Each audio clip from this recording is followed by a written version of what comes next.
Hello everyone, I hope you are fine. Welcome back here, my name is Kanupriya.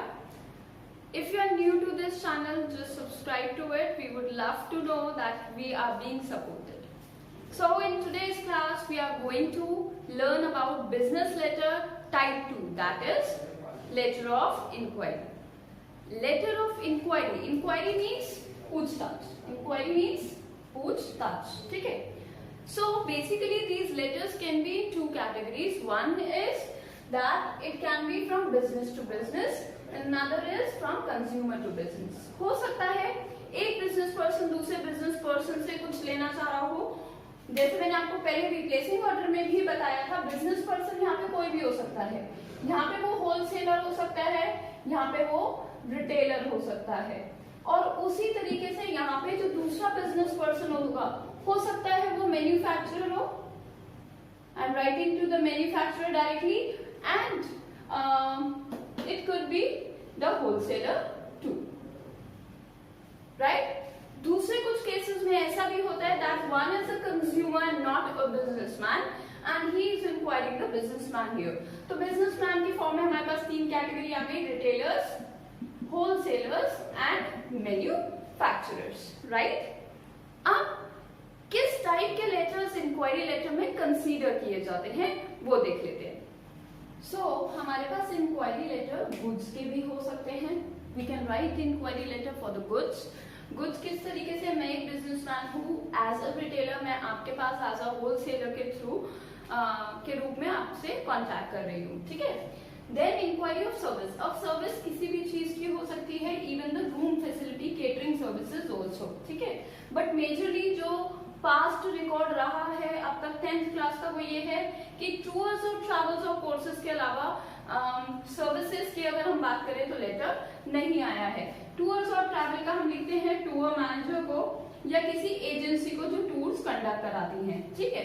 और अगर मैं बात करती हूँ कोर्सेज की तो कोर्सेज हम लिखते हैं डायरेक्टर्स को. क्लियर?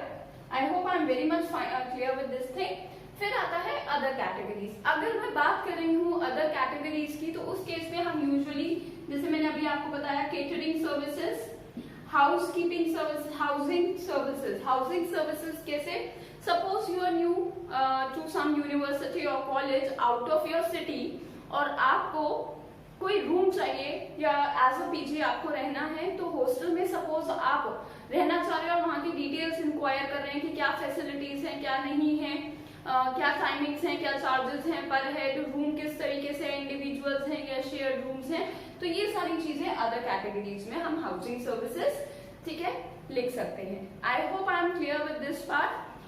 अच्छे से समझने के लिए बिना देर किए हम पहले ये देख लेते हैं कि इंक्वायरी लेटर्स में हमको क्या लिखना होता है. ठीक है. सो here in front of you you have the sender's address, the format. Okay. सबसे पहले सेंडर्स एड्रेस, फिर डेट, फिर रिसीवर्स एड्रेस, फिर सब्जेक्ट, सरमैन, कंटेंट एंड क्लोजर, जैसे हर फॉर्मल लेटर के क्वेश्चन में होता है.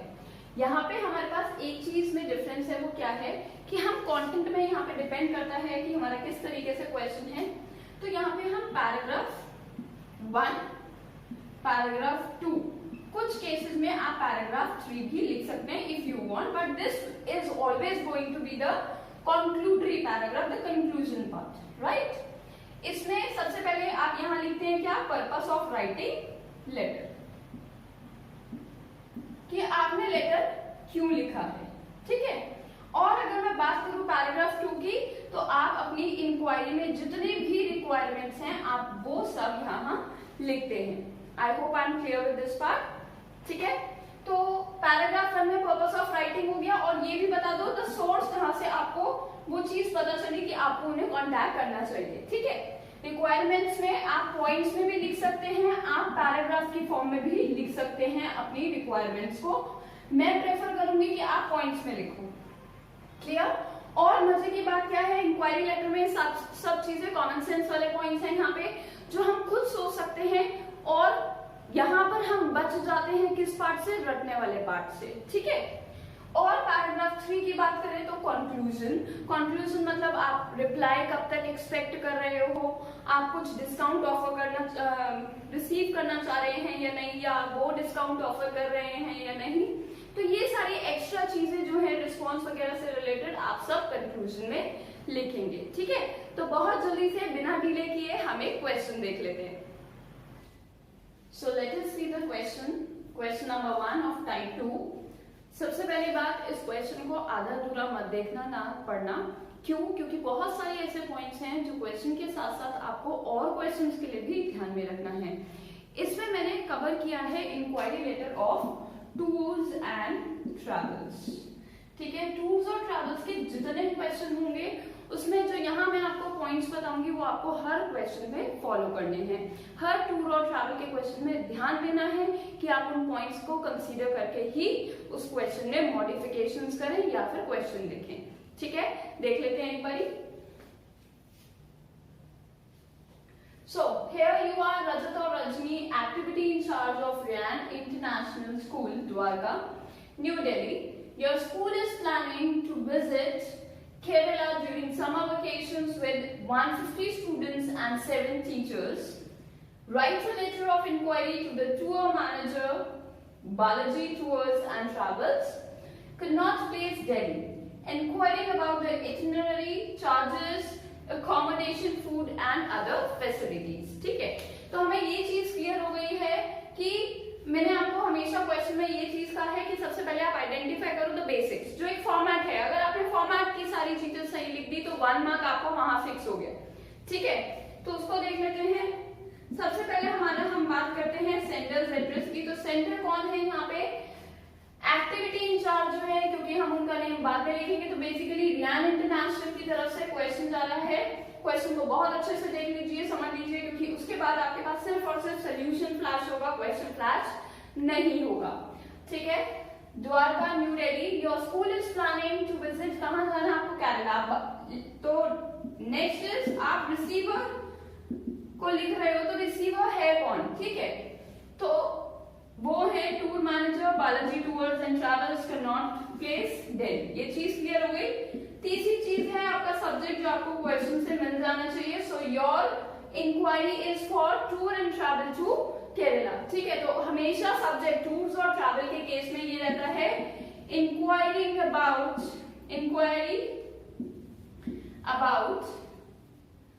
The visit to whatever the places. This line is going to be general in every case when you are writing a tour inquiry letter to tours and travels. Okay? तो इतनी चीज हम लोगों को क्लियर है। हम आगे इसका सोल्यूशन देखते हैं and you will really feel कि बहुत आसान है ये। मैं आपको अभी भी दोबारा यही बात बोलूंगी, if you get a chance to write letter to editor and placing order और इंक्वायरी लेटर और complain letter, go for business letters and not the letter to editor, क्योंकि उसमें आपको कुछ ज्यादा सोचना ही नहीं। जो चीज आपने पढ़ी है, प्रैक्टिस की है, बस उसी को वहां पर लिख के आना है। चलिए आंसर देखते हैं इसका एक बार। So here in front of you you have the solution. सबसे पहले बेसिक्स देख लेते हैं। Ryan international school, Dwarka, new Delhi, the sender's address, this is the sender's address. Then we have date after leaving a line, then the receiver's address, which is the tour manager, Balaji Tours and Travels, 134 Connaught Place, New Delhi. Subject मैंने आपको बताया है, या तो आप पूरा लिखिए इसको कैपिटल्स में, ठीक है। और अगर आप कैपिटल्स में नहीं लिख रहे हैं, then write it in running handwriting and then underline it. फिर उसके बाद लाइन लीव करके हमें लिखना है sir, right? With reference. अब मैं आपको ये चीज बता देती हूँ कि यहाँ पे मेरा फर्स्ट पैराग्राफ स्टार्ट हो गया है और मैंने यहाँ पे फर्स्ट पैराग्राफ खत्म भी कर दिया है। एक चीज जो मेरे को ध्यान रखनी है वो ये है कि आप अपनी डेट का बहुत पर्टिकुलर रहेंगे, ठीक है। जैसे हम सिक लीव एप्लीकेशन लिखते थे बचपन में, तो हमें टीचर्स क्या कराते थे, लिखवाई बाद में है, पर जब एग्जाम होता है हमें उसके अकॉर्डिंग चेंज करनी होती है डेट्स। इसी तरीके से हमें यहाँ भी अपनी डेट्स को चेंज करते हुए चलना है, ठीक है। इसमें बहुत सारा ऐसा पार्ट है जो हमें सेम रखना है और कुछ चीजें ऐसी हैं जो inquiry to tours and travels वाले क्वेश्चंस में हमें सिचुएशन के अकॉर्डिंग चेंज करना होगा, ठीक है। क्यों? क्योंकि जो हमारे टूर्स हो रहे हैं बच्चे, वो हो सकता है कोई फैमिली टूर हो सकता है कि वो बिजनेस टूर ठीक है। बिजनेस टूर में कैसे कि आप अपनी कंपनी को एक ट्रिप पे लेकर जा रहे हैं, वहां पे भी हो सकता है ये चीज। फैमिली को लेकर जा रहे हैं, ये भी हो सकता है। और हो सकता है आप स्कूल या किसी इंस्टीट्यूशन को लेकर जा रहे हैं फॉर से द कॉलेज ट्रिप, ठीक है। तो कुछ चीजें हमें इनके अकॉर्डिंग सेम रखनी है और कुछ चीजें इनके अकॉर्डिंग चेंज करनी है। जैसे फैमिली के केस में मैं ये बताऊंगी, जैसे हमने क्वेश्चन में पढ़ा था कि स्कूल और इंस्टीट्यूशन के केस में हमारे पास आती हैं टीचर्स प्लस स्टूडेंट्स, ठीक है। बट फैमिली में टीचर्स और स्टूडेंट्स तो नहीं होंगे, तो ये वाला पार्ट हमको चेंज करना है, ठीक है। तो यहाँ पे हम फैमिली के केस में लिखेंगे बच्चे द एडल्ट्स कि कितने बड़े लोग हैं और कितने बच्चे हैं ट्रिप पर जो जा रहे हैं, ठीक है। और कितने ओल्ड एज वाले हैं, how many are of in old age, okay. अगर हम यहाँ पे बिजनेस टूर की बात कर रहे हैं तो बिजनेस टूर में कितने हेड्स हैं, हेड का मतलब सीनियर्स नहीं, कितने पर्सन जा रहे हैं, क्योंकि वहां पे जूनियर का तो कोई केस होता ही नहीं, बिजनेस टूर में सब एडल्ट्स ही होते हैं। तो कितने हेड्स जा रहे हैं, हमें ये चीज ध्यान रखनी होती है। फिर ध्यान रखना होता है इन सब का नंबर। नंबर का मतलब फोन नंबर नहीं बच्चे, नंबर का मतलब है कि कितने एडल्ट्स हैं, कितने ओल्ड एज वाले हैं और कितने चिल्ड्रन हैं।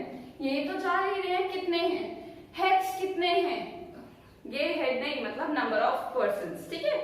फिर आता है स्कूल और इंस्टीट्यूशन, तो टीचर्स कितने हैं और स्टूडेंट्स कितने हैं, ये चीज हमें ध्यान रखते हुए चलना है हर इंक्वायरी लेटर में। चलिए तो आगे देखते हैं। With reference to your advertisement, इस चीज को ऐसे भी लिखा जाता है एप्रोपोस ऑफ योर एडवर्टीजमेंट, ठीक है। एप्रोपोस ऑफ योर एडवर्टीजमेंट भी लिखते हैं, तो आप ये भी लिख सकते हैं which means in consideration या ध्यान देते हुए, ठीक है। So with reference to your advertisement in Hindustan Times dated, अब जो चेंज होना है क्वेश्चन के अकॉर्डिंग बच्चे मार्क करते चलो। जैसे मैंने आपको पहले बिजनेस लेटर में भी बताया था, मैं यहाँ भी बता रही हूँ, इसको चेंज करते हुए चलिए। बाकी एज इट इज रखेंगे, वही वाली पॉलिसी चलाएंगे, कुछ चीजें चेंज होगी, बाकी सब as it is in all question, so that we can score full on full in exam, okay। I have come to know that you organize which trips, हम उसे फैमिली टूर बना देंगे, हम उसे बिजनेस टूर बना देंगे, ठीक है। ये चेंज कर देंगे फॉर स्कूल एंड कॉलेजेस, तो यू ऑर्गेनाइज फैमिली ट्रिप्स, ठीक है, ऐसे भी हो सकता है। तो ये वाला part according to the question. Our school is planning, तो माई फैमिली इज प्लानिंग या आई एम प्लानिंग, ठीक है। तो ये वाला पार्ट थोड़ा चेंज होगा हमारे क्वेश्चन में। अवर school is planning for an educational trip, तो यहाँ पे हम फैमिली के केस में क्या लिखेंगे, माई फैमिली या I am planning to take my family to a recreational trip. Ma'am क्या बोले आप, तो मैं बता देती हूँ बच्चे, रिक्रिएशनल जिसे हम लोग कभी कभी रिक्रिएशनल बोल देते हैं, ठीक है। तो रिक्रिएशनल ट्रिप्स के लिए लेकर जाने हैं कितने लोग, this all goes according to the question. और कहाँ जाना है आपको, कहाँ जाना है आपको, ये चीज भी आपको बतानी है। हो सकता है केरला, हो सकता है जयपुर, हो सकता है कोई भी और सिटी या चार धाम की आपको यात्रा करनी है, ठीक है। ड्यूरिंग समर वेकेशन, ड्यूरिंग, अब यहाँ पे फैमिली के लिए समर वेकेशन, विंटर वेकेशन ऐसा तो कुछ नहीं है, आप अपनी डेट बता सकते हैं। And this date part also changes with the question, ठीक है। आई होप मैं इतने पार्ट में क्लियर हूं। मैं हमेशा की तरह साइड हट जाती हूँ ताकि आप सब लिख सके, और जब आप लिख लेते हैं तो आपके पास स्क्रीन पे इसका रिमेनिंग पार्ट फ्लैश होगा, जो कि टूर्स और ट्रैवल्स के केस में आपको हमेशा वही पॉइंट्स लिखने हैं, कुछ चेंज नहीं करना। मैं एक वर्ड बोलती हूँ बच्चों को, and that is ditto. Ditto, ditto means as it is, ठीक है। तो एज इट इज वो पॉइंट्स आपको वहां लिखने होंगे। तो बहुत जल्दी से इसको कॉपी कर लेते हैं। I hope you have copied everything. So, अब हम पॉइंट्स देख लेते हैं। Kindly furnish me with the following details, मतलब मुझे ये सारी जानकारी चाहिए। और ये वो सारे पॉइंट्स हैं जो मैंने आपको कहा है कि ये टूर्स और ट्रैवल वाले प्लेसेस में, लेटर्स में आएगा ही आएगा, ठीक है। जैसे travel itinerary means what are the arrangements that will be done, accommodation कैसा होगा? अकोमोडेशन की स्पेलिंग बच्चे बहुत करेक्शन करते हैं, इसकी स्पेलिंग देख लो, CCNN। ओके, देन एसी और नॉन एसी रूम्स किस तरीके से रहेगा? Places to visit, sightseeing, shopping या रिक्रिएशनल प्लेसेस। आप ये भी लिख सकते हैं रिक्रिएशनल प्लेसेस की कौन कौन सी जगह ऐसे हैं जहाँ पे पर्सन को जाके बहुत अच्छा लगे। जरूरी नहीं हो साइट सीइंग हो, बट हो सकता है कोई पार्क हो जो इतने अच्छे से बना हुआ हो या बहुत पॉपुलर हो, तो वो अपने आप में एक रिक्रिएशनल प्लेस है। Total charges that is cost per head, ठीक है। तो यहाँ पे हमने एज स्टूडेंट की बात की, because on some number of student a teacher और some teachers are free, right. Food और मील्स प्रोवाइडेड, वो कैसे प्रोवाइड होंगे? स्पेशल अट्रैक्शंस अगर कुछ हैं तो वो आप हमें बताइए कि स्पेशल आप लोग कुछ ऑफर कर रहे हैं किसी स्कीम के साथ, तो यहाँ पे हम किसी स्कीम के कंटेक्स्ट में भी बात कर सकते हैं, ठीक है। मोड ऑफ ट्रांसपोर्ट वो कैसे होगा? एयर, रोड, रेलवेज, किस तरीके से रहेगा? गाइड प्रोवाइड हमें होगा या नहीं होगा, तो उसके बारे में भी पता करेंगे कि वो कौन कौन सी जगह कैसा पर्सन है, कौन कौन सी जगह घुमा सकता है और ये सब। फिर हम बात करते हैं पिक एंड ड्रॉप फैसिलिटी। बच्चे को घर से लिया जाएगा या स्कूल पे ही छोड़ा जाएगा, या आते टाइम हम बच्चे को घर पे ही छोड़ते हुए आएंगे या सीधा स्कूल आएंगे जैसे कि स्कूल्स में होता है।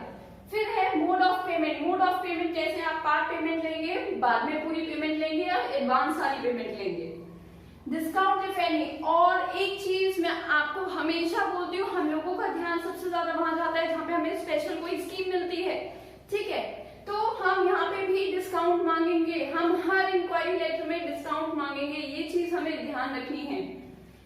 इट शैल बी, तो ये सारे पॉइंट्स मैं अभी भी बोल देती हूँ, कितना पॉइंट्स है ये? 1 2 3 4 5 6 7 8 9 10 11। ये 11 पॉइंट्स आपको एज इट इज याद रखने हैं हर टूर्स और ट्रैवल वाले केस में। It shall be highly appreciated if the details are provided to us at the earliest। और बहुत अच्छा होगा अगर हमें सबसे पहले डिटेल्स मिल जाए। क्यों? क्योंकि ये तरीके से हम उनसे कोटेशन मांग रहे हैं, ठीक है, और एक जगह से नहीं कई जगह से मांगेंगे कोटेशन, तो बेस्ट कोटेशन को एक्सपेक्ट करेंगे हम लोग। उसके बाद हम बात करते हैं थैंकिंग यू, क्योंकि हमारा क्लोजर पार्ट आ चुका है। ये हमारा पैराग्राफ 3 था जो कि कंक्लूजन लाइन थी, ठीक है। फिर हमारा आता है क्लोजर, और इस क्लोजर में हम क्या लिख रहे हैं? Thanking you, yours faithfully, name और आपका designation. It is very important to write the designation, इसको भूलना नहीं, ठीक है। I hope you understood the question. If you understood it, pause the video, write everything and then proceed. So don't forget to give a like to it, share it with your friends if you understood it, and don't forget to view the second question also, which will be uploaded soon, right? I hope you understood this. So we'll meet in the next class with type 2 question 2 of the same category. Till then, stay tuned, but saying bye bye.